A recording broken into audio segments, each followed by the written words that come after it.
ایک بات میں آپ کو قطعی طور پر یقین دلاتا ہوں کہ جماعت احمدیہ کا 100% قرآن کریم کی ہر آیت پر ایمان ہے، اور یہ وہ جماعت ہے جس کا یہ عقیدہ ہے کہ ناسخ اور منسوخ کی کوئی حقیقت نہیں ہے۔ قرآن کریم کا ایک شوشہ، ایک ذرہ بھی منسوخ نہیں ہوا، کیونکہ جس وقت بھی آپ نسخ منسوخ مان جائیں گے، کچھ آیتیں مٹانے والی آ جائیں گی، کچھ مٹنے والی بن جائیں گی، اور قرآن کریم جو فرماتا ہے لا ریب فیہ، اس میں ریب داخل ہو جائے گا۔ اس لیے اگر نعوذ باللہ من ذالک جماعت احمدیہ قرآن کی کسی آیت پر ایمان نہیں لاتی تھی تو پھر نسخ منسوخ کے عقیدے کو تو ماننا چاہیے تھا، یہ کہہ دیتے کہ یہ منسوخ ہو گئی۔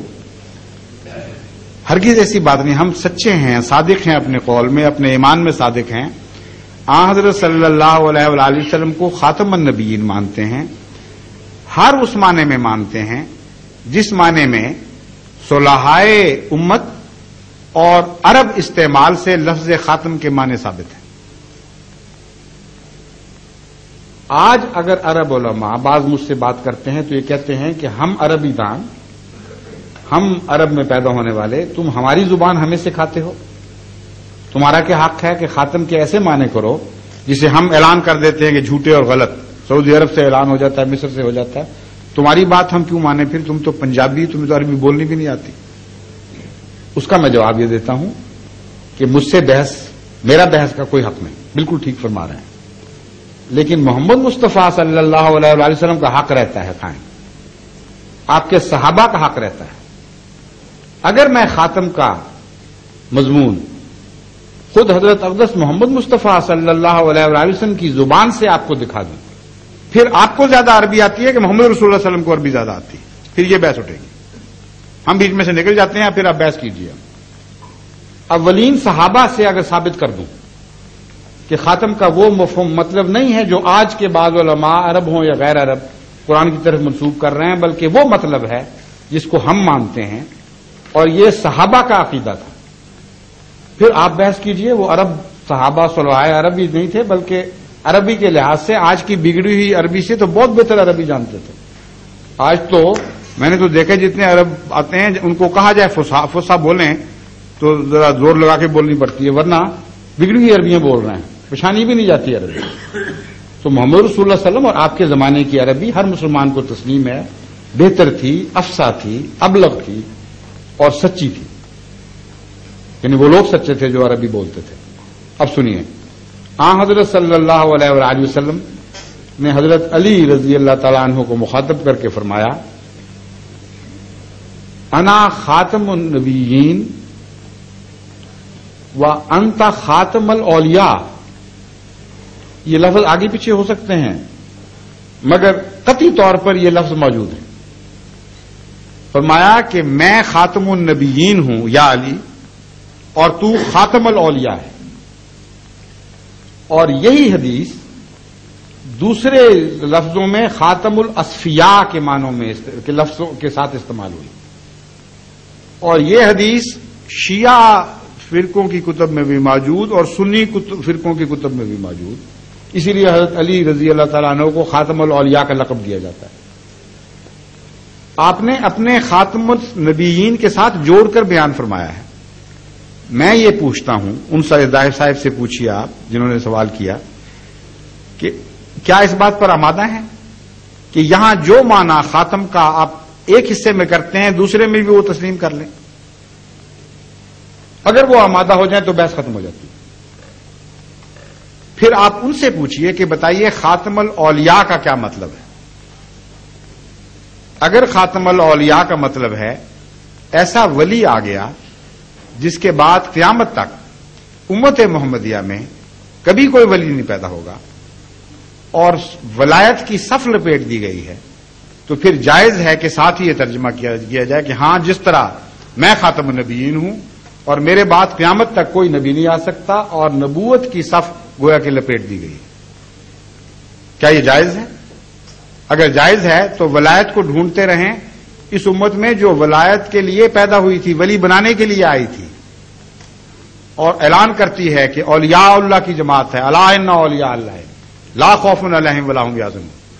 رسول اللہ صلی اللہ علیہ وسلم نعوذ باللہ یہ اعلان کر رہے تھے کہ ہمیشہ کے لیے ولایت ختم ہوگی۔ پھر آگے سنیے، حضرت عائشہ صدیقہ رضی اللہ تعالی عنہا نے ایک کہنے والے کو یہ حدیث پڑھتے ہوئے سنا، یہ حدیث سناتے ہوئے بازار میں اعلان کرتے ہوئے سنا کہ انا لا نبی آبادی، رسول اکرم صلی اللہ علیہ وسلم نے فرمایا ہے کہ میرے بعد کسی قسم کا کوئی نبی نہیں. یہ حدیث آپ نے کسی کو پڑھتے ہوئے سنا، آپ نے اسے بلایا، فرمایا قولوا انہ خاتم الانبیاء ولا تقولوا لا نبی بعدہ، یہ تو کہو کہ حضرت محمد مصطفیٰ صلی اللہ علیہ وآلہ وسلم خاتم الانبیاء ہیں، مگر یہ نہ کہو کہ آپ کے بعد کوئی نبی نہیں.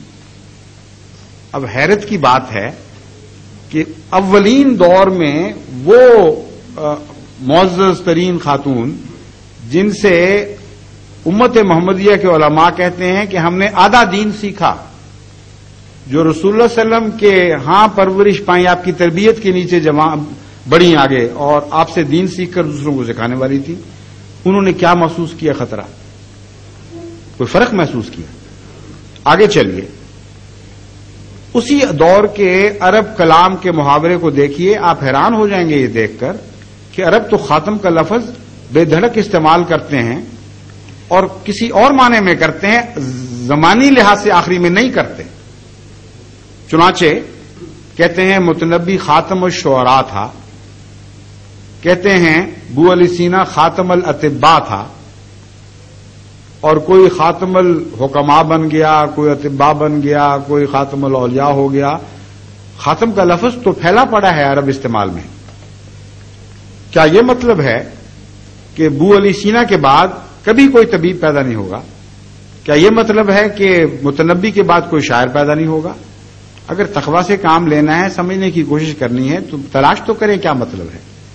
مطلب یہ ہے کہ جب کوئی کسی کو یہ کمپلیمنٹ دینا چاہے، یہ اعلان کرنا چاہے کہ میں تجھ سے افضل کسی کو نہیں سمجھتا، تجھ سے بالا کسی کو نہیں سمجھتا، تو آخری لفظ ہے اس میں، لاسٹ ورڈ ہے، تو اس وقت عرب خاتم کا لفظ استعمال کرتا ہے.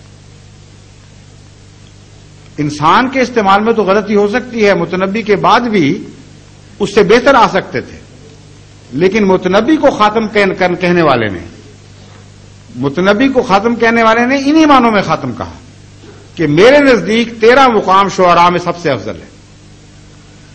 اور ابو علی سینا کو اطباء میں خاتم کہنے والے نے یہی مراد لی کہ اس کا مقام سب سے افضل ہے.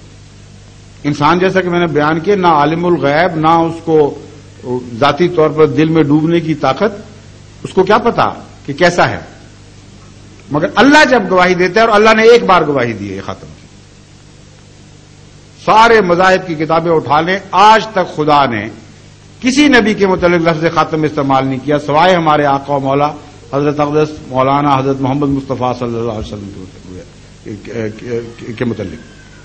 فرمایا ما کان محمد ابا احد من رجالکم ولکن رسول اللہ و خاتم النبیین. بس خدا نے فرمایا جو عالم الغیب ہے، جس نے نبوت بھیجی کہ کائنات میں جہاں جہاں بھی جتنے بھی نبی آئے ہیں، سب سے افضل، سب سے اعلیٰ حضرت اقدس محمد مصطفیٰ صلی اللہ علیہ وسلم. پھر عربوں کو اس بات پر بھی غور کرنا چاہیے کہ خاتم النبیین فرمایا ہے، خاتم النبوت تو نہیں فرمایا. خاتم النبیین، خاتم الشعراء، یہ اسم کی طرف مضاف ہو رہا ہے اور اسم مصدر کی طرف مضاف نہیں ہو رہا. کیا مطلب ہے؟ مطلب یہ ہے کہ جتنے بھی اس گروہ کے وجود ہیں، ان گروہوں میں خاتم ہے. اب خاتم ہے کیا، اس کو جب آپ سمجھیں تو معاملہ اور بھی کھل جائے گا. خاتم انگوٹھی کو نہیں صرف کہتے، بلکہ ایسی انگوٹھی کو کہتے ہیں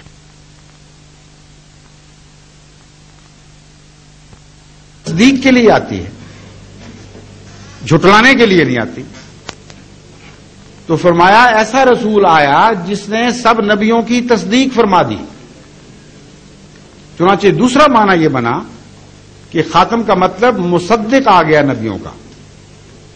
اور یہ بات جو ہے یہ حیرت انگیز اسلام کی سچائی کا اعلان ہے. عجیب بات ہے، جو مسلمان ان معارف کو نہیں سمجھتے وہ اس سے فائدہ ہی نہیں اٹھاتے.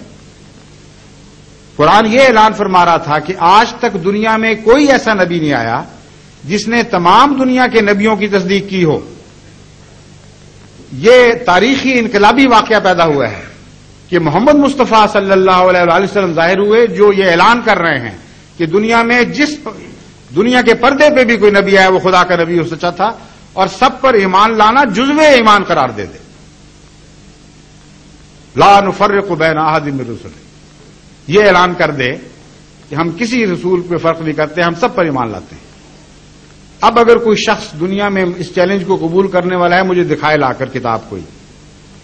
ساری دنیا کے الہی صحیفوں میں قرآن کریم کے سوا کسی نے اپنے رسول کو نہ خاتم کہا اور نہ کسی دنیا کے رسول نے کسی بھی مذہب میں تمام دنیا کے رسولوں کی تائید کی اور ان پر ایمان لانا ضروری قرار دیا.